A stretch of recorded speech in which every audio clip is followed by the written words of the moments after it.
Welcome back. More than 30 years ago, 16-year-old Frankie Carrillo was sitting in his Los Angeles home when his life was changed by a loud knock at the door. In a matter of moments, the teenager found himself on the ground, accused by sheriff's deputies of a murder that he did not commit. Despite holding out hope that he would be proven innocent at trial, Carrillo's faith in the criminal justice system was shattered when he was found guilty and sentenced to life in prison.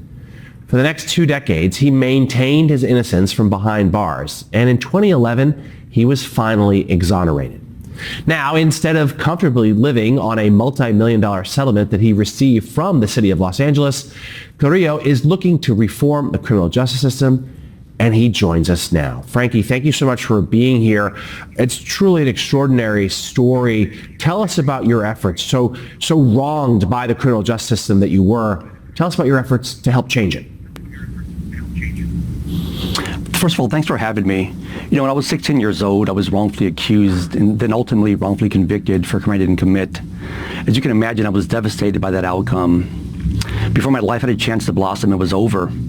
I was sentenced to live out the remainder of my life behind bars, which ultimately meant that I would never be seen or heard from ever again. But I fought the good fight. For the next 20 years, I didn't give up, and justice prevailed in 2011 and was exonerated. And for the first time, I'll tell you that I had a true understanding of what liberty and justice felt like. As a free man, I was putting my life together, but little by little I realized that there were other systems that were rigged against everyone and favoring certain people. And this is why I'm running for Congress in California's 27th Congressional District. I want to be the voice for those who feel that they're being ignored and not heard, and make sure that all systems work. If this is something that you would love to follow, please go to my website at FrankyCarrilloForCongress.com. Mr. Carrillo, this is Eddie Glaude. It's just powerful to think about your story and where you are now. Explain to me and to our viewers from whence your faith in being able to transform the system. In so many ways, the system's failed you, but now you're running within it. So why do you think that you can actually make these systems work in any substantive way? From whence your faith, in other words? Absolutely.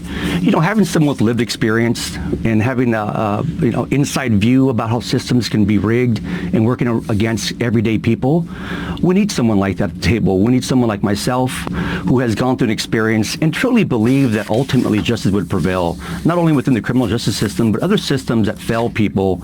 But there's hope. And so I think that the body of this representation throughout the country needs someone like myself. So let's talk about your new race. You're facing a Republican incumbent, Mike Garcia, who has used rather inflammatory rhetoric, comparing the Biden administration to the Third Reich, that's Hitler's Third Reich, for its search of Mar-a-Lago last summer for the former President Trump's handling of classified documents. So tell us about this race and your thoughts going into this as your obviously first effort to seek public office. Yeah, you know, my opponent will be Mike Garcia, who's a MAGA extremist. And he made it very clear he's aligned himself with the rhetoric of Donald Trump. And this has hurt folks across the country who are dismantling systems that we rely on. And so this is going to be a great challenge for myself, obviously. And I think that people are ready for someone with my story to represent them.